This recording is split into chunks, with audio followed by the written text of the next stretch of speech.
I'm sure it's too.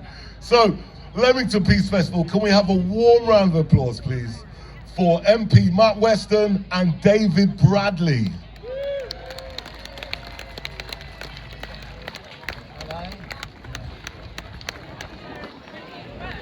Hello.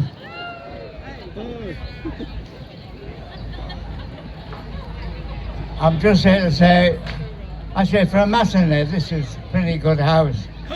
Better than I'm used to. I just want to say a few words. My wife and I have only been living in Leamington for 5 years, so I'm new to this particular festival.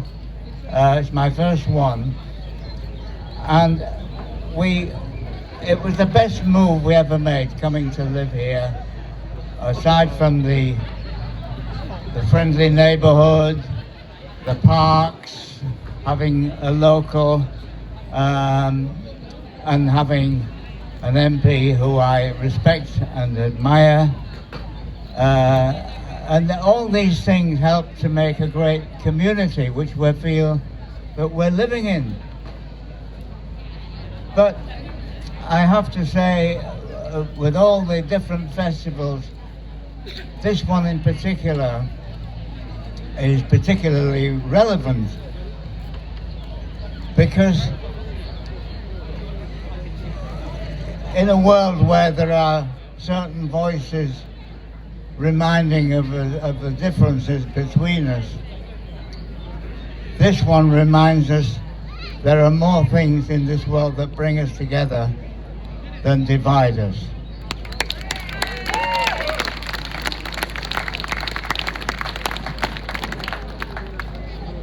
And it also serves to remind us of our common humanity.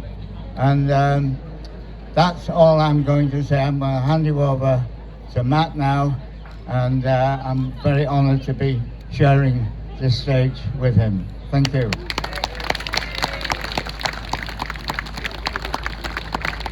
David, Argus, very good. Thanks so much for being on the stage here today. Welcome back. It's great that we have this festival once again here in Leamington. Huge appreciation, I think, is due to the organizers, to Dave, Tom, Judy, Caroline, everyone else, the directors, but all the volunteers who've helped organize this. Maybe we can show our appreciation. Because these things just don't happen readily. It takes a band of organizers, people committed, motivated to raise the funds, to reach out, to get stall holders, to promote it, to go through the planning regs with the council to get their approval, and also to organize the weather. And they've done a pretty good job.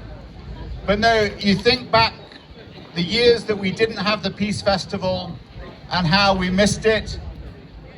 Last year, it sort of tried to happen, but wasn't very successful, I think is the honest truth. So that is why this is a great thing to see. And that's why I wanted to say what I've just said, because those of us who are involved as volunteers and organizers and things, that work takes a lot of time out from your other work, your family, whatever, and has to be really recognized and appreciated. But look, I want to just say a few words about why the Peace Festival is so important to who we are in this town. And I came here about 20 years ago, and it was one of the first things I discovered, and I just thought what a wonderful event it was. But in recent weeks, in fact about 20 days ago, 18 days ago, I was in Hebron. And a couple of days later, I was up amongst the settlements, seeing some of the Israeli illegal occupiers of those settlements. I saw a school which had been paid for by British taxpayers' money, which had been razed to the ground and set on fire by a person who is now sanctioned by the UK government. But I saw it with my own eyes, and I needed to see that. 25 years ago, I'd been there, and I realized in that 25-year period just how much had changed. And last week I was talking to people in Cambodia and Thailand who have a war going on. You wouldn't know it in this country because it doesn't get any coverage. But the point being, across the globe, whether it be in Sudan, Iran obviously, and elsewhere, so many parts of the world are hit by conflict.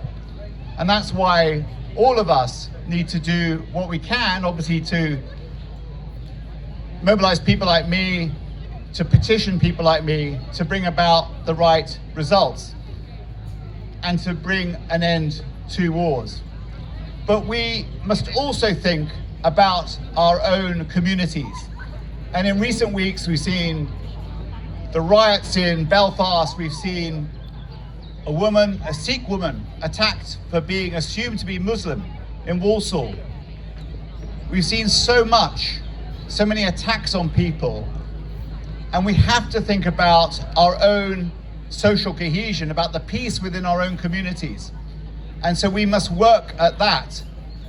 And that is, I think, one of the things I just want to leave with you, because as David just rightly said about us having more in common than that which divides us, I want you just to think that in 3 days' time is the 10th anniversary of the assassination of Joe Cox.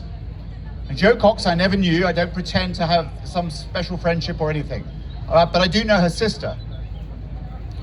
But I remember when she was killed, and I was shocked because I was in the States at the time, and it came up on a TV screen, and I thought, what's going on? It looks like just another homicide in the States, but it turned out to be the assassination of a British MP. But Joe Cox left us with those words, that we have more in common than that which divides us. And let us please remember that. Thank you.